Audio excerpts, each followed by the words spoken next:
ಸಿಂಧೂರಾರುಣವಿಗ್ರಹಾಂ ತ್ರಿನಯನಾಂ ಮಾಣಿಕ್ಯಮೌಲೀಸ್ಫುರತ್ತಾರಾನಾಯಕಶೇಖರಾಂ ಸ್ಮಿತಮುಖೀಂ ಆಪೀನವಕ್ಷೋರುಹಾಂ ಪಾಣಿಭ್ಯಾಮಲಿಪೂರ್ಣರತ್ನಚಷಕಂ ರಕ್ತೋತ್ಪಲಂ ಬಿಭ್ರತೀಂ ಸೌಮ್ಯಾಂ ರತ್ನಘಟಸ್ಥರಕ್ತಚರಣಾಂ ಧ್ಯಾಯೇತ್ ಪರಾಮಂಬಿಕಾಂ. ಹಿಂದಿನ ಸಂಚಿಕೆಯಲ್ಲಿ ಮರಾಲಿ ಮಂದಗಮನ ಮಹಾಲಾವಣ್ಯ ಶೇವದಿಹಿ ಅನ್ನೋ ನಾಮದವರೆಗೆ ನೋಡಾಗಿತ್ತು. ಈ ಸಂಚಿಕೆಯ ಮೊದಲನೇ ಶ್ಲೋಕ ಸರ್ವಾರುಣಾನವದ್ಯಾಂಗಿ ಸರ್ವಾಭರಣಭೂಷಿತ ಶಿವಕಾಮೇಶ್ವರಾಂಕಸ್ಥ ಶಿವ ಸ್ವಾಧೀನವಲ್ಲಭ. ಈ ಶ್ಲೋಕದಲ್ಲಿ ಮೊದಲನೇ ನಾಮವನ್ನು ನೋಡೋದಾದರೆ ಸರ್ವಾರುಣ, ಸರ್ವ ಅರುಣ, ಎಲ್ಲವೂ ನಸುಗೆಂಪು ಬಣ್ಣದ ಕಾಂತಿಯಿಂದ ಶೋಭಿಸುವಂಥದ್ದು ಅಂತ ಅರ್ಥ. ಅಥವಾ ಎಲ್ಲ ಅಂಗಾಂಗಗಳಲ್ಲೂ ಇವಳು ನಸುಗೆಂಪು ಬಣ್ಣದ ಕಾಂತಿಯನ್ನು ಹೊಂದಿದವಳು ಅಂತ ಅರ್ಥ. ಅಂತಂದರೆ ಧ್ಯಾನ ಶ್ಲೋಕದಲ್ಲೂ ಇದು ಬಂದಿತ್ತಲ್ಲ, ಸಿಂಧೂರಾರುಣ ವಿಗ್ರಹಾಂ ಅಂತ. ಅಂದರೆ ಇಡೀ ತನ್ನ ಶರೀರದ ಎಲ್ಲ ಅಂಗಾಂಗಗಳಲ್ಲೂ ಅವಳು ಅರುಣಕಾಂತಿಯನ್ನೇ ಹೊಂದಿದವಳು ಅಂತ ಈ ನಾಮ ಹೇಳುವಂಥದ್ದು. ಈ ಅರುಣಕಾಂತಿ ಅಂತ ಅನ್ನುವಂಥದ್ದು ಸೌಂದರ್ಯಕ್ಕೂ ಸಂಕೇತ ಹೌದು. ಜೊತೆಗೆ ನಸುಗೆಂಪು ಬಣ್ಣ ಅಂತಂದರೆ ಇದು ಎಲ್ಲವೂ ಮಾಗಿದ ಸಂಕೇತ, ಅಂತಂದರೆ ಪೂರ್ಣವಾಗಿರುವಂಥ ಸಂಕೇತ. ಇದನ್ನು ಪ್ರಕೃತಿಯಲ್ಲಿ ಹೇಳೋದಾದರೆ ಒಂದು ಮಾಗಿದ ಎಲೆ ಅಥವಾ ಕಾಯಿ ಮಾಗುವಾಗ ಹಣ್ಣಾಗೋದು, ಮತ್ತು ಹುಲ್ಲು ಹಣ್ಣಾಗೋದು, ಅಥವಾ ಭತ್ತ ಅದು ಬೆಳೆಯೋದು ಅಂತ ನಮ್ಮ ಭಾಷೆಯಲ್ಲಿ ಹೇಳ್ತೀವಲ್ವ, ಅದೆಲ್ಲ ಬೆಳೆಯುವಾಗ ಯಾವ ರೀತಿ ಆಗ್ತದೆ ಅಂತಂದರೆ ಸ್ವಲ್ಪ ನಸುಗೆಂಪು ಬಣ್ಣಕ್ಕೆ ತಿರ್ಕೊಳ್ತದಲ್ಲ, ಗೋಲ್ಡನ್ ಕಲರ್ ಅಂತ ನಾವು ಹೇಳ್ತೀವಲ್ಲ. ಇದೆಲ್ಲವೂ ಕೂಡ ಸರ್ವಾರುಣ ಅಂಥದ್ರಲ್ಲಿ ನಾವು ಪ್ರಕೃತಿಯಲ್ಲಿ ನೋಡುವಂಥ ವಿಶೇಷಗಳು. ಇದನ್ನು ನಾವು ಲಕ್ಷ್ಯದಲ್ಲಿಡಬೇಕು. ಇದೆಲ್ಲ ಆಗುವಂಥದ್ದು ಕೂಡ ಈ ಮಾತೆಯಿಂದಲೇ ಅಂತ ಇಲ್ಲೊಂದು ಸೂಚನೆ ಇದೆ. ಹಾಗಾಗಿ ಮಾಗಿದವಳು ಅಥವಾ ಪೂರ್ಣಳು ಅನ್ನೋ ಅರ್ಥದಲ್ಲಿ ಅರುಣ ಅನ್ನೋದೇ ಮಾತೆಯ ಒಂದು ಹೆಸರು ಕೂಡ ಹೌದು. ನಮಗೆ ಅನ್ವಯಿಸಿ ನಾವು ಈ ನಾಮವನ್ನು ನೋಡೋದಾದರೆ, ಈ ಮಾಗಿಸುವ ಸ್ವಭಾವವುಳ್ಳ ತಾಯಿ ತನ್ನನ್ನು ಪ್ರಾರ್ಥಿಸುವ ತನ್ನ ಮಕ್ಕಳನ್ನೂ ಕೂಡ ಭಕ್ತಿ, ಪ್ರೇಮ, ಜ್ಞಾನ ಇದರನ್ನೆಲ್ಲ ಕೊಟ್ಟು ಪೂರ್ಣತೆಯೆಡೆಗೆ ಸಾಗಿಸ್ತಾಳೆ, ನಮ್ಮನ್ನು ಕೂಡ ಮಾಗಿಸ್ತಾಳೆ ಅಂತ ಈ ನಾಮ ಸೂಚನೆ ಕೊಡ್ತಾ ಇರುವಂಥದ್ದು. ಮುಂದಿನ ನಾಮ ಅನವದ್ಯಾಂಗಿ. ಸರ್ವಾರುಣ ಅನವದ್ಯಾಂಗಿ, ಇದನ್ನು ಗಮನಿಸ್ಕೊಳ್ಬೇಕು ನಾಮವನ್ನು ಓದುವಾಗ. ಅನವದ್ಯಾಂಗಿ ಅಂತಂದರೆ ದೋಷರಹಿತವಾದ ಅಂಗವುಳ್ಳವಳು ಅಂತ ಅರ್ಥ. ಅಂದರೆ ದೇವಿಯ ಶರೀರದ ಯಾವ ಅಂಗಗಳಲ್ಲೂ ಯಾವ ನ್ಯೂನ್ಯತೆಯೂ ಇಲ್ಲ ಅಥವಾ ಯಾವ ದೋಷವೂ ಇಲ್ಲ. ಹಾಗಾಗಿ ಅವಳನ್ನು ಅನವದ್ಯಾಂಗಿ ಅಂತ ಕರೀತಾರೆ. ಯಾಕೆ ಹೀಗೆ ಕರೀತಾರೆ ಅಂತಂದರೆ ಇಲ್ಲೊಂದು ಸೂಚನೆ ಇದೆ. ಈ ಮಂಗಲಕರವಾದ ಅಂಗಾಂಗವುಳ್ಳವಳಲ್ಲಿ ದೋಷವಿಲ್ವಲ್ಲ. ಆದರೆ ಮನುಷ್ಯನಿಗೇನಾಗಿದೆ ಕೇಳಿದ್ರೆ ಮನುಷ್ಯ ದೋಷರಹಿತನಲ್ಲ. ದೇವರು ಮಾತ್ರ ನಿರ್ದೋಷ ಅಥವಾ ಭಗವತ್ತತ್ವ ಮಾತ್ರ ನಿರ್ದೋಷ. ಹಾಗಾಗಿ ಈ ಮನುಷ್ಯ ತನ್ನ ಮನಸ್ಸಿನ ಅಥವಾ ತನ್ನ ದೇಹದ ದೋಷವನ್ನು ಕಳೆದುಕೊಳ್ಳಬೇಕಾದ್ರೆ ಈ ನಿರ್ದೋಷವಾದ ತತ್ವವನ್ನು ಶರಣಾಗಿ ಮನಸ್ವಿ ಪ್ರಾರ್ಥಿಸಬೇಕು. ಅಂದರೆ ನಾವಿಲ್ಲಿ ಜಗನ್ಮಾತೆ ಅಂತ ಯಾವ ಒಂದು ಚೈತನ್ಯವನ್ನು ಕರಿತಾ ಇದ್ದೀವೋ ಅವಳನ್ನೇ ಆರಾಧಿಸ್ತಾ ತನ್ನ ದೇಹದ ನ್ಯೂನತೆಯನ್ನು ಮತ್ತು ಮನಸ್ಸಿನ ನ್ಯೂನ್ಯತೆಯನ್ನು ಕಳೆದುಕೊಳ್ಳಬೇಕಾಗಿದೆ. ನಮ್ಮ ಮನಸ್ಸಿನಲ್ಲಿ ಬಹಳ ಕಲ್ಮಶಗಳಿವೆ. ಇದನ್ನು ಕಳ್ಕೊಳ್ಬೇಕಾದ್ರೆ ಈ ದೋಷರಹಿತ ಭಗವತಿಯನ್ನೇ ಶರಣಾಗಿ ಜ್ಞಾನಪೂರ್ವಕವಾಗಿಯೇ ಅದನ್ನ ತೊಳೆದು ಸ್ವಚ್ಛ ಮಾಡ್ಕೋಬೇಕು ಅನ್ನುವಂಥ ಒಂದು ಸೂಚನೆಯನ್ನು ಈ ಅನವದ್ಯಾಂಗಿ ಅನ್ನುವಂಥ ನಾಮ ಕೊಡ್ತಾ ಇದೆ. ಇದನ್ನು ಗಮನಿಸಬೇಕು. ಮುಂದಿನ ನಾಮ ಸರ್ವಾಭರಣ ಭೂಷಿತ, ಸರ್ವ ಆಭರಣಗಳಿಂದ ಶೋಭಿಸುವವಳು ಅಂತ ಈ ನಾಮದ ಅರ್ಥ. ಅಂತಂದರೆ ಶಿರೋಭೂಷಣವಾದ ಚೂಡಾಮಣಿಯಿಂದ ಆರಂಭಿಸಿ ಕಾಲುಂಗುರದವರೆಗಿನ 40 ತರಹದ ಆಭರಣಗಳಿಂದ ಅಲಂಕೃತಳಾದವಳು ಅಂತ ಈ ನಾಮ ಹೇಳ್ತಾ ಇದೆ. ಜೊತೆಗೆ ನಾವು ಧರಿಸುವ ಎಲ್ಲ ಆಭರಣಗಳನ್ನು ಕೂಡ ಅವಳೇ ಧರಿಸುವಂಥದ್ದು ನಿಜವಾಗಿ. ಯಾಕೆಂದರೆ ನಮ್ಮೊಳಗಿರುವಂಥ ಚೈತನ್ಯ ಅವಳೇ. ಆದ್ದರಿಂದ ಎಲ್ಲರೂ ಧರಿಸಿರುವ ಎಲ್ಲ ಆಭರಣಗಳನ್ನು ಅವಳೇ ಧರಿಸಿದಂತಾಯಿತು ಅಂತ ಆ ಚೈತನ್ಯವನ್ನು ನಾವು ಆಭರಣ ಧರಿಸುವಾಗ ಹೇಗೆ ಅನುಸಂಧಾನ ಮಾಡಿ ಆಭರಣ ಧರಿಸಬೇಕು, ಇದರಿಂದ ನಾವು ಆಭರಣ ಧರಿಸೋದು ಕೂಡ ಅವಳಿಗೆ ಸಮರ್ಪಿತ ಆಗ್ತದೆ ಅನ್ನುವಂಥದ್ದನ್ನು ಈ ನಾಮ ಹೇಳ್ತಾ ಇದೆ. ಈ ಅಲಂಕರಿಸಿಕೊಳ್ಳುವ ಆಭರಣದ ಜೊತೆಗೆ ಒಂದೊಂದು ವ್ಯಕ್ತಿಗೂ ಒಂದೊಂದು ಪ್ರತಿಭೆ ಜನ್ಮಜಾತ ಆಭರಣವಾಗಿ ಬಂದಿರ್ತದೆ. ಕೆಲವರಿಗೆ ಮಾತು, ಕೆಲವರಿಗೆ ವಿದ್ಯೆ, ಆಟ, ಓಟ, ಹಾಡು, ನೃತ್ಯ, ಅಡುಗೆ, ಕೃಷಿ ಇತ್ಯಾದಿ ಜೀವನದ ಎಲ್ಲ ರಂಗದಲ್ಲೂ ನಾವು ಕಾಣುವಂತಹ ಎಲ್ಲರ ಪ್ರತಿಭೆಯೂ ಎಲ್ಲರ ಗುಣಾತಿಶಯವೂ ಕೂಡ ಈ ಜಗನ್ಮಾತೆಯ ಒಂದೊಂದು ಆಭರಣವೇ. ಯಾಕೆಂದರೆ ಎಲ್ಲರೊಳಗಿರುವಂಥದ್ದು ಆ ಚೈತನ್ಯವೇ. ಆ ಚೈತನ್ಯವೇ ಆ ಪ್ರತಿಭಾ ವಿಶೇಷವನ್ನು ಪ್ರತಿಯೊಂದು ವ್ಯಕ್ತಿಗೂ ದಯಪಾಲಿಸುವಂಥದ್ದು. ಹಾಗಾಗಿ ಎಲ್ಲರ ಪ್ರತಿಭೆಯೂ ಅವಳ ಆಭರಣವೇ. ನಾವು ಧರಿಸಿರುವ ಆಭರಣ ಆಭೂಷಣದ ಜೊತೆಗೆ ನಮ್ಮಲ್ಲಿರುವಂಥ ಈ ಪ್ರತಿಭಾಗುಣ ವಿಶೇಷವೂ ಕೂಡ ಆ ಮಾತೆಯ ಆಭರಣವೇ. ಅವಳೇ ನಮಗೆ ಇದನ್ನು ಕೊಟ್ಟಿದ್ದು ಎಂಬ ಭಾವ ನಮ್ಮಲ್ಲಿ ಬಂದರೆ ಆ ಗುಣ ಅಥವಾ ಆ ಆಭರಣದಿಂದ ನಾವು ಆ ಮಾತೆಯನ್ನು ಪೂಜಿಸಿದಂತಾಯಿತು.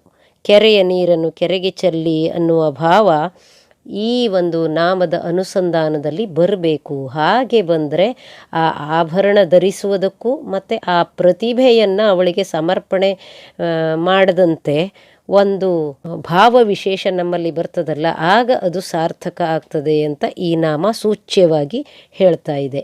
ಇಲ್ಲಿಯ ತನಕ ಒಟ್ಟು 39 ನಾಮಗಳಲ್ಲಿ ದೇವಿಯ ಕೇಶಾದಿಪಾದಾಂತವಾದ ಸ್ಥೂಲ ರೂಪದ ವರ್ಣನೆ ಆಯಿತು. ಈ ಸರ್ವಾಭರಣ ಭೂಷಿತ ಅಂತ ನಾಮಕ್ಕೆ ಪೂರಕವಾಗಿ ಕನಕಾಂಗದ ಕೇಯೂರ ಭೂಷಿತಾಯೈ ನಮೋ ನಮಃ ಅಂತ ಅಷ್ಟೋತ್ತರ ಶತನಾಮ ಒಂದಿದೆ. ಅದನ್ನು ಕೂಡ ಲಕ್ಷ್ಯದಲ್ಲಿಟ್ಕೋಬೇಕು. ಮುಂದಿನ ನಾಮ ಶಿವಕಾಮೇಶ್ವರಾಂಕಸ್ಥ. ಶಿವಕಾಮೇಶ್ವರಾಂಕಸ್ಥ ಅನ್ನುವ ನಾಮದ ಅರ್ಥ ಏನು ಅಂತ ನೋಡೋದಾದರೆ, ಕಾಮೇಶ್ವರನಾದ ಶಿವನ ತೊಡೆಯಲ್ಲಿ ಶೋಭಿಸುವವಳು ಅಂತ ಅರ್ಥ. ಅಂತಂದರೆ ಪೂರ್ಣ ಸ್ವರೂಪನಾದ ಯಾವ ಇಚ್ಛೆಯೂ ಇಲ್ಲದೆ ಇರುವಂಥ ಶಿವನ ತೊಡೆಯ ಮೇಲೆ ಈ ಜಗನ್ಮಾತೆ ವಿರಾಜಿಸಿದ್ದಾಳೆ ಅಂತ ಈ ನಾಮದ ಅರ್ಥ. ಇಲ್ಲಿ ಶಿವ ಅಂತಂದರೆ ಪರಮಜ್ಞಾನ ಸ್ವರೂಪಿ, ಅವನಿಂದಲೇ ಉತ್ಪತ್ತಿಯಾದ ಈ ಶಕ್ತಿ ಅವನ ತೊಡೆಯಲ್ಲೇ ವಿರಾಜಿಸಿದ್ದಾಳೆ ಅಂತಂದರೆ ಇದು ದಾಂಪತ್ಯ ಭಾವದಲ್ಲಿ ಪ್ರೇಮವನ್ನು ಹೇಳುವಂಥದ್ದು. ಜೊತೆಗೆ ಈ ಜಗತ್ತನ್ನು ನಡೆಸುವ ಶಕ್ತಿ, ಈ ಜಗತ್ತಿನ ಮೂಲವಾದ ಈ ಪರಮ ಚೈತನ್ಯಕ್ಕೆ ಈ ಪರಮೇಶ್ವರನ ಒಂದು ಪ್ರೀತಿಯ ಬಲವೇ ಈ ಜಗತ್ತನ್ನು ನಡೆಸಲಿಕ್ಕೆ ಕಾರಣವಾಗಿದೆ ಅಂತ ಸೂಚಿಸುವಂಥ ಒಂದು ನಾಮ ಶಿವಕಾಮೇಶ್ವರಾಂಕಸ್ಥ. ಹಾಗೆ ಮುಂದಿನ ಒಂದು ನಾಮ ಶಿವ ಸ್ವಾಧೀನ ವಲ್ಲಭ. ಅಂದರೆ ಆಸೆಯೇ ಇಲ್ಲದ ತನ್ನಲ್ಲಿ ತಾನು ಸ್ವಾನಂದಾಮೃತ ತೃಪ್ತನಾಗಿರುವ ಶಿವನ ತೊಡೆಯ ಮೇಲೆ ವಿರಾಜಿಸಿ ಅವನನ್ನು ಪ್ರೇಮ ಭಾವದಿಂದ ವಶಪಡಿಸಿಕೊಂಡು ಬಿಟ್ಟಿದ್ದಾಳೆ ಅಂತ ಈ ಶಿವ ಸ್ವಾಧೀನ ವಲ್ಲಭ ಅನ್ನುವಂಥ ನಾಮ ಹೇಳ್ತಾ ಇದೆ. ಸ್ವಾನಂದಾಮೃತ ತೃಪ್ತನಾಗಿರುವ ಶಿವ ಅಂತಂದ್ರೆ ಅವನಿಗೆ ಸ್ವಾರ್ಥದ ಯಾವ ಆಸೆಯೂ ಇಲ್ಲ ಅಂತ ಶಿವ ಅಂತ ಹೇಳ್ತಾ ಇದೆ ಈ ನಾಮ. ಹಾಗಾಗಿ ಇವಳೂ ಕೂಡ ಶಿವ ಅಥವಾ ಶಿವೆ ಆಗಿಬಿಟ್ಟಿದ್ದಾಳೆ. ಶಿವನನ್ನು ವಶಪಡಿಸಿಕೊಂಡ ಕಾರಣದಿಂದ ಶಿವನ ಸ್ತ್ರೀ ರೂಪ ಶಿವೆಯಾಗಿಬಿಟ್ಟಿದ್ದಾಳೆ ಅಂತ ಹೇಳ್ತಾ ಇದೆ. ಅಂದರೆ ಆಸೆ ಇಲ್ಲದ, ಹಂಬಲವಿಲ್ಲದ ಶಿವನ ಪೂರ್ಣತ್ವವನ್ನು ಮತ್ತು ಪರಮಾನಂದವನ್ನು ತಾನೂ ತನ್ನ ಪ್ರೇಮಲ ಸ್ವಭಾವದಿಂದಲೇ ಪಡೆದುಕೊಂಡು ಬಿಟ್ಟಿದ್ದಾಳೆ. ಹಾಗಾಗಿ ಅವಳಿಗೆ ಶಿವನ ತೊಡೆಯೇ ಶ್ರೀಮತ್ ಸಿಂಹಾಸನ. ಶಿವಕಾಮೇಶ್ವರಾಂಕಸ್ಥ ಅಂತ ಹಿಂದಿನ ನಾಮ ಹೇಳ್ತದಲ್ಲ, ಶಿವನ ತೊಡೆಯೇ ಅವಳಿಗೆ ಶ್ರೀಮತ್ ಸಿಂಹಾಸನ. ಹಾಗಾಗಿ ಅವಳು ಶ್ರೀಮಾತಾ, ಶ್ರೀ ಮಹಾರಾಜ್ಞಿ, ಶ್ರೀಮತ್ ಸಿಂಹಾಸನೇಶ್ವರಿ ಅನ್ನುವಂಥ ಸಹಸ್ರನಾಮದ ಈ ಮೊದಲನೇ ಸಾಲು ಇಲ್ಲಿ ಪರಿಪೂರ್ಣವಾಗ್ತಾ ಇದೆ. ಶಿವನ ಪ್ರೇಮದಿಂದಲೇ ಈ ಶಕ್ತಿಗೆ ಅಥವಾ ಶಿವೆಗೆ ಈ ಸೃಷ್ಟಿಯನ್ನು ನಡೆಸುವಂಥ ಶಕ್ತಿ ಎಲ್ಲವೂ ಸಾಧ್ಯವಾದದ್ದು ಅಂತ ಸೂಚ್ಯವಾಗಿ ಈ ನಾಮಗಳು ಹೇಳ್ತಾ ಇದೆ. ಶಿವನನ್ನು ಸ್ವಾಧೀನಗೊಳಿಸಿಕೊಂಡ ಈ ಪ್ರೇಮಪೂರ್ಣೆ, ಈ ಮಾತೆ ಇದ್ದಾಳಲ್ಲ ಅವಳನ್ನು ಹೃತ್ಪೂರ್ವಕವಾಗಿ ಶರಣಾಗತಿಯಿಂದ ನಾವು ಆರಾಧನೆ ಮಾಡಿದರೆ ಅವಳು ಹೇಗೆ ಶಿವನನ್ನು ಸ್ವಾಧೀನಗೊಳಿಸಿಕೊಂಡ್ಲೋ ಹಾಗೆಯೇ ನಮಗೂ ಕೂಡ ಆ ಪರಮ ಮಂಗಳಕರವಾದ ಶಿವಸ್ಥಿತಿ ಅಂದರೆ ಶಿವೋಹಂ ಶಿವೋಹಂ ಅಂತ ಶಂಕರಾಚಾರ್ಯರು ಹೇಳುವಂಥ ಚರಮಸ್ಥಿತಿ ಪ್ರಾಪ್ತವಾಗ್ತದೆ ಅಂತ ಈ ನಾಮ ಸೂಚನೆಯನ್ನು ಕೊಡ್ತಾ ಇದೆ. ಅಂತಂದರೆ ನಮ್ಮ ದೇಹವನ್ನು ಅಲ್ಲಗಳೆದು 3 ಸ್ತರದಲ್ಲಿರುವಂಥ ನಮ್ಮ ದೇಹ ಅಂದರೆ ಸ್ಥೂಲ ದೇಹ, ಸೂಕ್ಷ್ಮ ದೇಹ, ಕಾರಣ ದೇಹ ಅಂತ ನಮಗೆ 3 ದೇಹವಿದೆ, ಒಂದೇ ದೇಹ ಅಲ್ಲ. ಹಾಗಾಗಿ ಆ 3 ದೇಹವನ್ನು ತಿಳಿದು ಆ ಜ್ಞಾನದ ಬಲದಿಂದ ದೇಹವೇ ನಾನಲ್ಲ ಅನ್ನುವಂಥ ಸ್ಥಿತಿ, ಆ ಪರಬ್ರಹ್ಮ ಸ್ಥಿತಿ ಅಥವಾ ಆ ಶಿವಸ್ಥಿತಿ ಬರುವಂಥದ್ದಕ್ಕೆ ಕಾರಣ ಈ ಮಾತೆಯ ಆರಾಧನೆ. ಹಾಗಾಗಿ ಶಿವನನ್ನೇ ಅವಳು ತನ್ನ ವಶದಲ್ಲಿಟ್ಟುಕೊಂಡವಳು, ಆ ಶಿವಸ್ಥಿತಿಯನ್ನು ಆರಾಧನೆ ಮಾಡಿದವರಿಗೂ ಕೂಡ ಕೊಡಬಲ್ಲವಳು ಅಂತ ಈ ನಾಮ ಹೇಳ್ತಾ ಇದೆ. ಅಂದರೆ ನಮಗೆ ಆ ಪರಮಪದ ಪ್ರಾಪ್ತಿಯಾಗಬೇಕು ಅಂತಂದರೆ ನಾವು ಈ ಮಾತೆಯನ್ನು ಆರಾಧನೆ ಮಾಡಬೇಕು. ಶಿವ ಸ್ವಾಧೀನವಲ್ಲಭ ಅನ್ನುವಂಥ ನಾಮವನ್ನು ಅನುಸಂಧಾನ ಮಾಡಿದರೆ, ಮಾತೆಯನ್ನು ಆರಾಧನೆ ಮಾಡಿದರೆ ಈ ಸ್ಥಿತಿ ನಮಗೂ ಬರುವಂಥದ್ದು ಅಂತ ಈ ನಾಮ ಹೇಳ್ತಾ ಇದೆ. ಮುಂದಿನ ಶ್ಲೋಕ. ಸುಮೇರು ಮಧ್ಯ ಶೃಂಗಸ್ಥ ಶ್ರೀಮನ್ನಗರ ನಾಯಿಕ ಚಿಂತಾಮಣಿ ಗೃಹಾಂತಸ್ಥ ಪಂಚಬ್ರಹ್ಮಾಸನ ಸ್ಥಿತ. ಈ ಶ್ಲೋಕದಲ್ಲಿ ಮೊದಲನೇ ನಾಮ ಸುಮೇರು ಮಧ್ಯ ಶೃಂಗಸ್ಥ. ಇದರ ಅರ್ಥ ಏನು ಅಂತಂದರೆ ಸುಮೇರು ಪರ್ವತದ ಮಧ್ಯಶೃಂಗದಲ್ಲಿ ನೆಲೆಸಿರುವವಳು. ಮೇರು ಪರ್ವತ ಅಂತಂದರೆ ಇಲ್ಲಿ ಕೈಲಾಸ ಪರ್ವತ. ಇದು ಹಿಮಾಲಯ ಶ್ರೇಣಿಯ ಅತೀ ಎತ್ತರದ ಪರ್ವತ ಶೃಂಗ. ಅತ್ಯಂತ ಗೂಢವಾದ, ಯಾವ ಮನುಷ್ಯನೂ ಕೂಡ ಪ್ರವೇಶಿಸಲಾಗದ ಪರ್ವತ ಪ್ರದೇಶ ಈ ಸುಮೇರು ಪರ್ವತ ಅಂತಂದರೆ ಮೇರು ಪರ್ವತ. ಇದು ಇಲ್ಲಿ ಜಗನ್ಮಾತೆ ಪರಮೇಶ್ವರನ ಜೊತೆ ನೆಲೆಸಿದಾಳೆ ಅಂತ ಹೇಳಲಾಗ್ತದೆ. ಸುಮೇರು ಅಥವಾ ಮೇರು ಅಂದರೆ ಶ್ರೀಚಕ್ರ ಇರ್ತದಲ್ಲ, ಆ ಶ್ರೀಚಕ್ರದ ಮಧ್ಯಭಾಗಕ್ಕೂ ಕೂಡ ಹೀಗೇ ಹೆಸರು ಮೇರು ಅಂತ. ಇಲ್ಲಿಯೂ ಕೂಡ ಶಿವನೊಡನೆ ಶಿವೆ ನೆಲೆಸಿದ್ದಾಳೆ ಅಂತ ಶ್ರೀಚಕ್ರಾರ್ಚಕರು ಭಾವಿಸ್ತಾರೆ. ಈ ಮೇರು ಪರ್ವತ ಅನ್ನುವಂಥದ್ದು ಜ್ಞಾನಕ್ಕೂ ಸಂಕೇತವಾದ್ದು. ಭಗವದ್ಗೀತೆಯಲ್ಲಿ ಕೃಷ್ಣ ಹೇಳ್ತಾನಲ್ಲ, ನಹಿ ಜ್ಞಾನೇನ ಸದೃಶಂ ಪವಿತ್ರಮಿಹ ವಿದ್ಯತೆ ಅಂತ. ಅಂದರೆ ಅಂಥ ಜ್ಞಾನ ಸ್ವರೂಪದ ಅಂತಿಮ ಹಂತ ಅದೇ ಮೇರು. ಅಂತಿಮ ಹಂತ ಅಂತಂದರೆ ಮೇರು ಪರ್ವತ ಅಂತ. ಆ ಜ್ಞಾನ ಸ್ವರೂಪದ ಅಂತಿಮ ಹಂತದಲ್ಲಿ ದೊರಕುವಂಥ ಪರಮಾನಂದದ ಪರಮಶೃಂಗದಲ್ಲಿ ಈ ಮಾತೆ ನೆಲೆಸಿದಾಳೆ ಅಂತ ಈ ನಾಮದ ಗೂಢಾರ್ಥ. ಮುಂದಿನ ನಾಮ ಶ್ರೀಮನ್ನಗರ ನಾಯಿಕ. ಈ ನಾಮದ ಅರ್ಥ ನೋಡೋದಾದರೆ ಶ್ರೀನಗರದ ಒಡತಿ. ಈ ನಾಮವನ್ನು ಭೌಗೋಳಿಕ ದೃಷ್ಟಿಯಲ್ಲಿ ನೋಡಿದಾಗ ಶ್ರೀನಗರ ಅಂತಂದರೆ ಈಗ ಜಮ್ಮು ಕಾಶ್ಮೀರದ ರಾಜಧಾನಿ. ಇದು ಅತ್ಯಂತ ಸಂಪದ್ಭರಿತವಾದ ಸುಂದರ ನಗರ. ಅಂಥ ಶ್ರೀನಗರದಲ್ಲಿ ದೇವಿಯ ಆವಾಸ ಇದೆ ಅಂತ ಅರ್ಥ. ಹಾಗಾಗಿಯೇ ನಾವು ಕಾಶ್ಮೀರ ಪುರವಾಸಿನಿ ಅಂತ ದೇವಿಯನ್ನು ಸ್ತುತಿಸ್ತಾ ಇರ್ತೇವೆ. ಹಾಗೆ ಇಡೀ ಶ್ರೀಚಕ್ರವನ್ನು ಬ್ರಹ್ಮಾಂಡದ ಸೂಚಕವಾಗಿಟ್ಟು ಇದರ ಮಧ್ಯದ ಬಿಂದು ಅಥವಾ ಶೃಂಗದಲ್ಲಿ ಈ ಜಗನ್ಮಾತೆ ಶಿವನೊಡನೆ ನೆಲೆಸಿದ್ದಾಳೆ ಅಂತ ತಾಂತ್ರಿಕರು ಅರ್ಚನೆ ಮಾಡ್ತಾರೆ.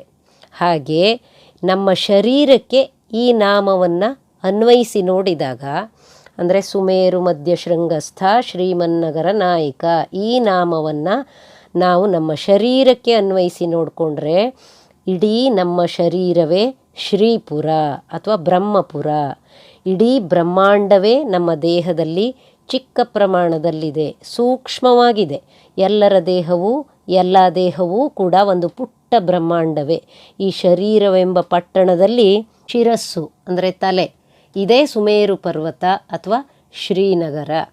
ತಂತ್ರಶಾಸ್ತ್ರದ ಪ್ರಕಾರ ಈ ಯೋಗ ಸಾಧಕ ಕುಂಡಲಿನಿ ವಿದ್ಯೆಯ ಸಾಧನೆ ಮಾಡಿ ಆ ಮೂಲ ಶಕ್ತಿ ಮೂಲಾಧಾರ ಚಕ್ರದಿಂದ ವಿವಿಧ ಚಕ್ರಗಳ ಮೂಲಕ ಜಾಗೃತವಾಗಿ ಬೆನ್ನು ಹುರಿಯ ಮೂಲಕ ಮೇಲೇರಿ ಸಹಸ್ರಾರದ ಅಂದರೆ ನೆತ್ತಿಯ ಮಧ್ಯಭಾಗದಲ್ಲಿ ಶಿವನೊಡನೆ ಐಕ್ಯವಾದಾಗ ಆ ಸಾಧಕನಲ್ಲಿ ಆನಂದದ ಅಮೃತ ರಸಧಾರೆಯ ಅನುಭವ ಆಗುತ್ತೆ ಅಂತ ಹೇಳ್ತಾರೆ. ಇದನ್ನು ಸಮಾಧಿ ಸ್ಥಿತಿ ಅಂತಲೂ ಹೇಳ್ತಾರೆ. ಈ ಸಮಾಧಿ ಸ್ಥಿತಿಯ ಅನುಭವವೇ ಆ ಮಾತೆ ಎಂಬುದಾಗಿ ಈ ನಾಮದ ಅರ್ಥವನ್ನು ಹೇಳ್ತಾರೆ.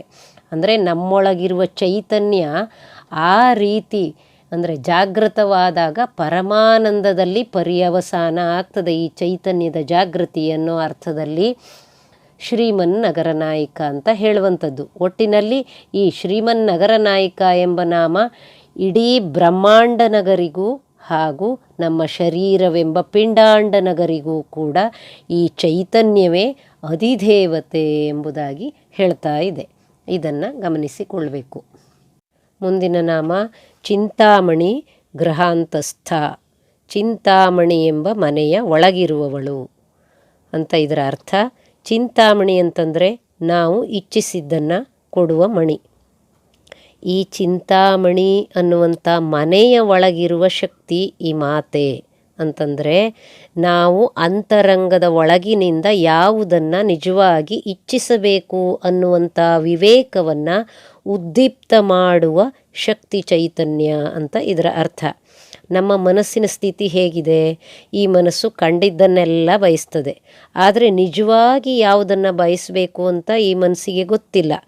ಆ ವಿವೇಕ ಜ್ಞಾನವನ್ನು, ಅಂದರೆ ನಿಜವಾಗಿ ನಾವು ಯಾವುದನ್ನು ಬಯಸಿದರೆ ನಮ್ಮ ಉದ್ಧಾರವಾಗುತ್ತೋ ಅಂಥದ್ದನ್ನು ಮಾತ್ರ ಬಯಸು ಅಂತ ಈ ಜ್ಞಾನವನ್ನು, ಈ ಇಚ್ಛೆಯನ್ನು ನಮ್ಮೊಳಗಿನಿಂದ ದೀಪ್ತ ಮಾಡುವಂಥ ಚಿಂತಾಮಣಿ ಅಂತಂದರೆ ಈ ಜಗನ್ಮಾತೆ ಅಂತ ಈ ನಾಮ ಹೇಳ್ತಾ ಇದೆ.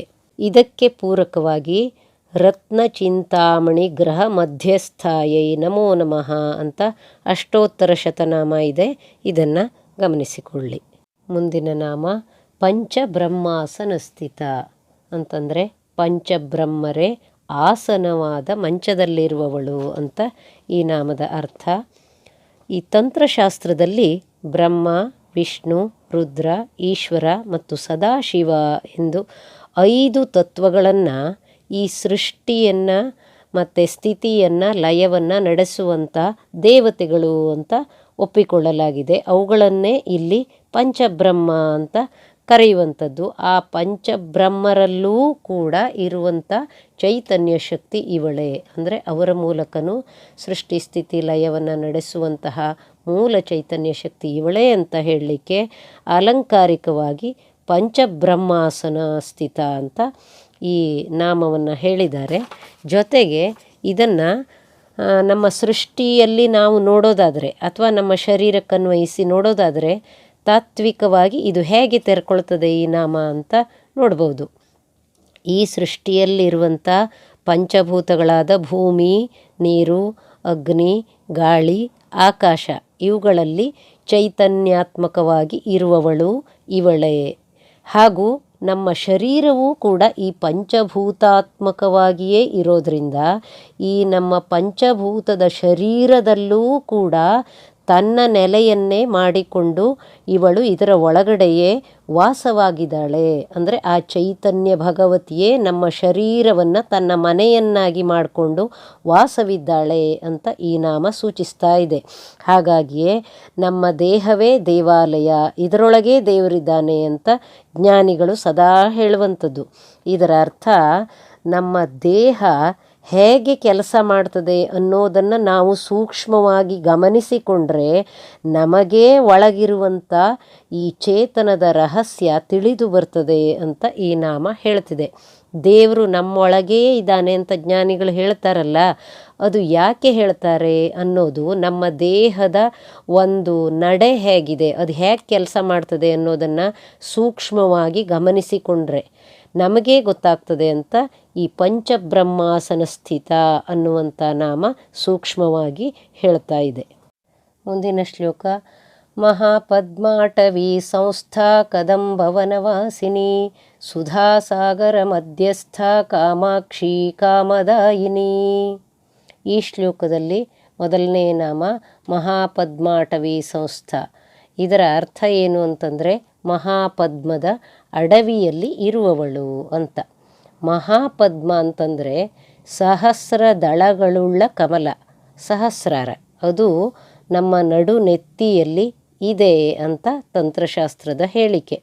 ಯಾರು ಈ ಯೋಗ ಸಾಧನೆ ಮಾಡ್ತಾರೋ, ತಂತ್ರ ಸಾಧನೆ ಮಾಡ್ತಾರೋ ಅವರಿಗೆ ಅನುಭವಕ್ಕೆ ಈ ಸಹಸ್ರಾರ ಚಕ್ರ ಬರ್ತದೆ. ಅಂತಂದರೆ ನಮ್ಮ ಶರೀರದಲ್ಲಿ ಮೂಲಾಧಾರದಿಂದ ಹಿಡಿದು ನಡು ನೆತ್ತಿಯವರೆಗೆ 6 ಚಕ್ರಗಳಿವೆ ಅಂತ ತಂತ್ರಶಾಸ್ತ್ರದ ಹೇಳಿಕೆ.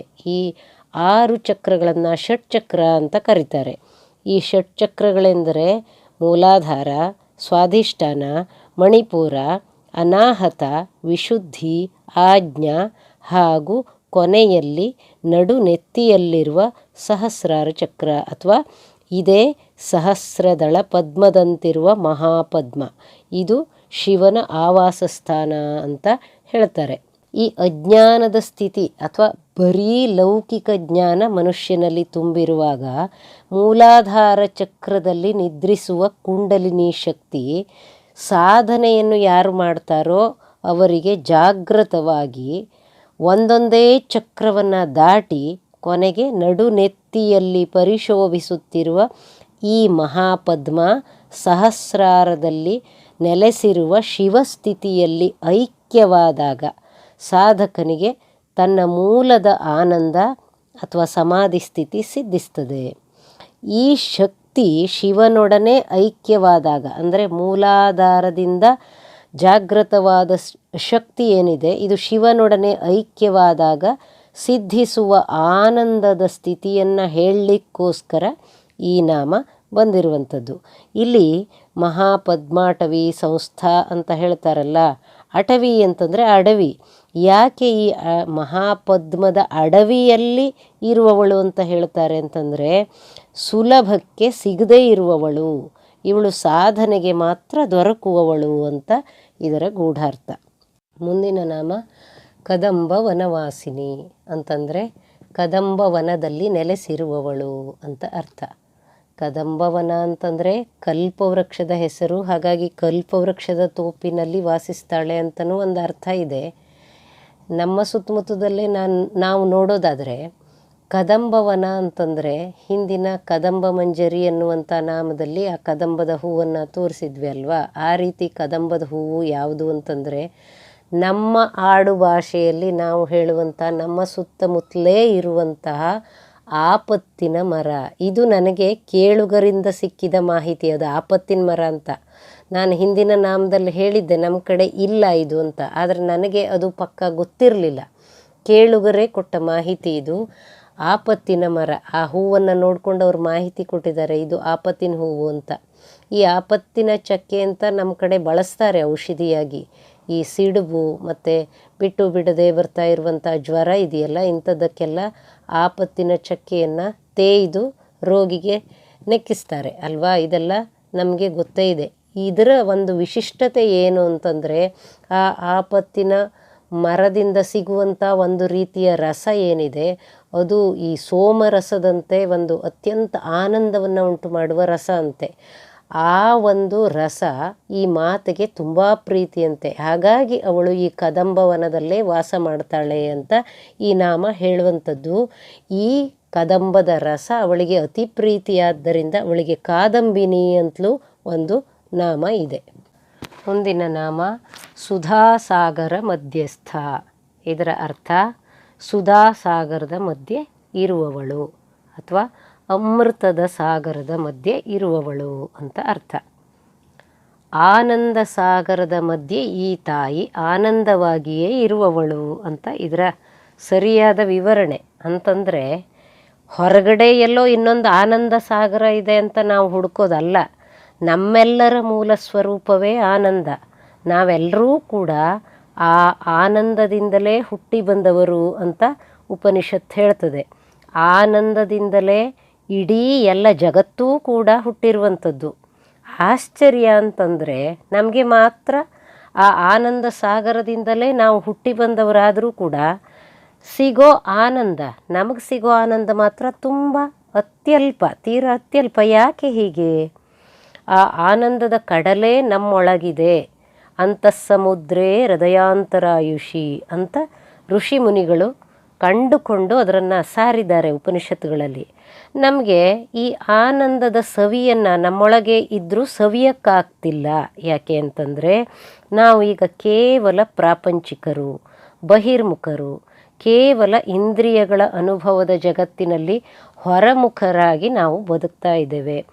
ನಮ್ಮದೇ ಅಂತರಂಗದಲ್ಲಿ ಆನಂದ ಇರುವ ಸತ್ಯವೇ ನಮಗೆ ಗೊತ್ತಿಲ್ಲದಂಗೆ ಇದೆ. ಈಗ ಯೋಗ್ಯ ಗುರು, ಯೋಗ್ಯ ಗ್ರಂಥ, ಆ ಗ್ರಂಥದ ಸ್ವಾಧ್ಯಾಯ, ಇದೆಲ್ಲ ನಾವು ಅರಿತುಕೊಂಡು ಅಥವಾ ತಿಳ್ಕೊಂಡು ಈ ಜ್ಞಾನದ ವಿಷಯವನ್ನು ನಮ್ಮೊಳಗೆ ನಾವು ಮನನ ಮಾಡಿಕೊಂಡು ನಮ್ಮ ವಿವೇಕ ಜ್ಞಾನ ಜಾಗೃತವಾಗಿ ಉಪಾಸನೆ ಮತ್ತು ಅನುಸಂಧಾನದಲ್ಲಿ ಅಂತರ್ಮುಖರಾದವರಿಗೆ ಈ ಆನಂದ, ನಮ್ಮಲ್ಲೇ ಒಳಗೆ ಅಡಗಿರುವಂತಹ ಆನಂದ ಮತ್ತು ಅದರಿಂದ ಮನಸ್ಸಿನ ನಿರಾಳತೆ ಇದು ದೊರೀಲಿಕ್ಕೆ ಸಾಧ್ಯ ಇದೆ ಅಂತ ಈ ನಾಮ ಸೂಚನೆ ಕೊಡ್ತಾ ಇದೆ. ಅಂತಂದರೆ ನಮ್ಮೊಳಗೆ ಸುಧಾಸಾಗರ ಇದೆ, ಆ ಸುಧಾಸಾಗರದಲ್ಲೇ ಚೈತನ್ಯ ಮಾತೆ ಸ್ಥಿತವಾಗಿದ್ದಾಳೆ. ನಾವಿದನ್ನು ನಮ್ಮೊಳಗೆ ಗುರುತಿಸಿಕೊಂಡು ನಾವು ಅಂತರ್ಮುಖರಾಗಿ ಉಪಾಸನೆ ಮಾಡಿದರೆ ನಮ್ಮ ಸಮಸ್ಯೆ ಸಂಕಟಗಳಿಂದ ನಾವೇ ನಿರಾಳತೆ ಕಂಡುಕೊಳ್ಬಹುದು ಅಂತ ಹೇಳಲಿಕ್ಕೆ ಈ ನಾಮ ಬಂದಿದೆ. ಮುಂದಿನ ನಾಮ ಕಾಮಾಕ್ಷಿ, ಕಾಮದಾಯಿನಿ. ಕಾಮಾಕ್ಷಿ ಅಂತಂದರೆ ಕಮನೀಯ, ತುಂಬ ಸುಂದರವಾದ ಕಣ್ಣುಳ್ಳವಳು ಅಂತ ಅರ್ಥ. ಶರಣರ ಕಾಮನೆ ಪ್ರಾರ್ಥನೆಗಳನ್ನು ಈಡೇರಿಸುವವಳು ಅಂತ ಅರ್ಥ. ಎಲ್ಲ ರೀತಿಯ ಕಾಮನೆಗಳ ಮೂಲವೂ ಕೂಡ ಇವಳೇ. ಕಾಮಾರಿ ಅಂತಂದರೆ ಶಿವ, ಆ ಕಾಮೇಶ್ವರ ಶಿವನಲ್ಲೇ ತನ್ನ ಕಣ್ಣನ್ನು ಕೀಲಿಸಿದವಳು ಅಂತಲೂ ಈ ಕಾಮಾಕ್ಷಿ ಎನ್ನುವ ಪದಕ್ಕೆ ಅರ್ಥ ಇದೆ. ಅಂದರೆ ಅವಳ ಲಕ್ಷ್ಯವೆಲ್ಲ ಶಿವನೆಡೆಗೆ ಇದೆ. ಶಿವ ಅಂತಂದರೆ ಸತ್ಯ, ಪೂರ್ಣ ಸ್ಥಿತಿ, ಆನಂದ ಸ್ಥಿತಿ. ಆ ಆನಂದದ ಪರಿಪೂರ್ಣತೆಯೇ ಶಿವತತ್ವ. ಈ ಆನಂದದ ಪೂರ್ಣತ್ವದಲ್ಲೇ ಕಣ್ಣು ಮತ್ತು ಮನಸ್ಸನ್ನಿಟ್ಟವಳು.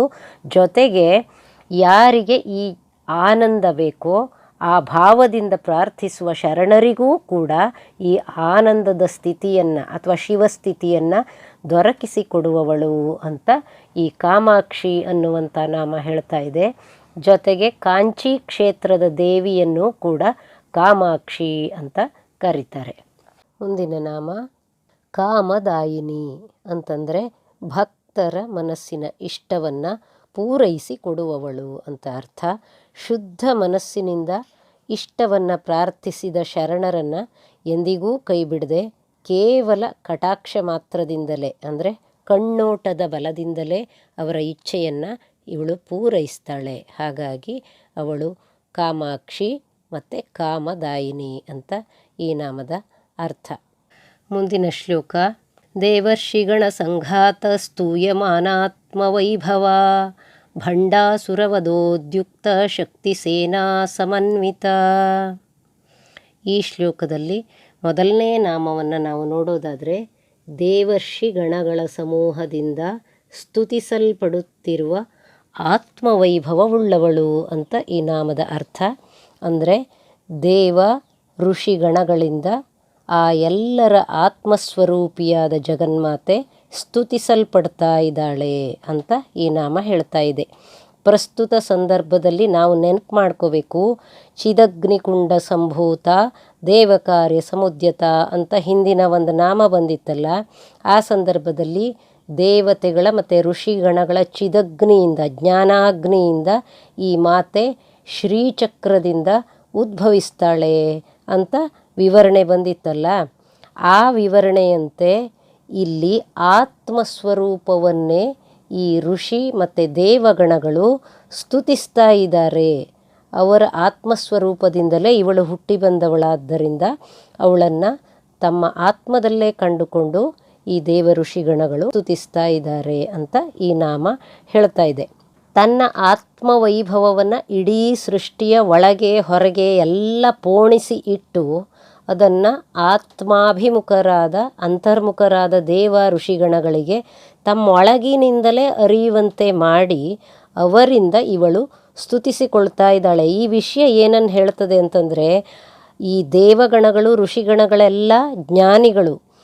ಅವರು ತಮ್ಮ ಹೃದಯದಲ್ಲೇ ಸದಾ ಅವಳನ್ನು ಆರಾಧಿಸ್ತಾ ಇದ್ದಾರೆ, ಅನುಸಂಧಾನ ಮಾಡ್ತಿದ್ದಾರೆ. ಹೊರಗಣ ದೃಷ್ಟಿಯನ್ನು ಮುಚ್ಚಿ ತಮ್ಮೊಳಗಿನ ಅಂತರ್ದೃಷ್ಟಿಯಿಂದ ಆ ಒಳ ಚೈತನ್ಯವನ್ನು ತಮ್ಮೊಳಗೆ ಗಮನಿಸಿ ಅನುಭವಕ್ಕೆ ತಂದುಕೊಂಡು ಸೋಹಂಭಾವೇನ ಪೂಜೆಯೇತ್ ಎಂಬಂತೆ ನನ್ನ ಆತ್ಮಸ್ವರೂಪವೇ ಈ ಜಗನ್ಮಾತೆ ಎಂಬುದಾಗಿ ಅರ್ಥ ಮಾಡಿಕೊಂಡು ಅರ್ಚನೆ ಮಾಡ್ತಾ ಇದ್ದಾರೆ. ಯಾಕೆ ಅಂದರೆ ದೇವ ಕಾರ್ಯ ಸಮುದ್ಯತ, ದೇವತೆಗಳಿಗೆ ಈಗ ಒಂದು ಕೆಲಸ ಆಗಬೇಕಿದೆ, ಅದು ಭಂಡಾಸುರನ ವಧೆ. ಅದು ಮುಂದೆ ಬರ್ತದೆ ಆ ನಾಮ.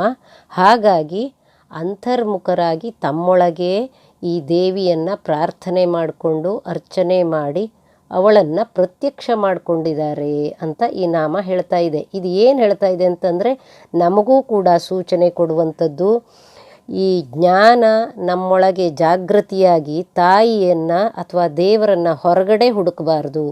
ನಾವು ಕೂಡ ಉಪಾಸನಾ ಬಲದಿಂದ, ಜ್ಞಾನ ಬಲದಿಂದ ನಮ್ಮೊಳಗೆ ಆ ತಾಯಿಯನ್ನು ಹುಡುಕೊಳ್ಬೇಕು. ದೇವರ ವಿಗ್ರಹ ಅಥವಾ ದೇವಿಯ ವಿಗ್ರಹ ಎಲ್ಲ ಹೊರಗಡೆ ನಾವು ಚಿತ್ರಣ ಮಾಡಿಕೊಳ್ಳೋದು ಕೇವಲ ಒಂದು ಕಲ್ಪನೆಗಾಗಿ. ನಮ್ಮ ಶರೀರವೂ ಕೂಡ ಆ ತಾಯಿಯ ವಿಗ್ರಹವೇ. ವಿಗ್ರಹದ ಒಳಗೆ ಚೈತನ್ಯವಾಗಿ ಇರುವಂಥವಳೇ ಜಗನ್ಮಾತೆ ಅನ್ನೋದನ್ನು ಅರ್ಥ ಮಾಡ್ಕೋಬೇಕು ಅಂತ ಸೂಚ್ಯವಾಗಿ ಈ ನಾಮ ಹೇಳ್ತಾ ಇದೆ.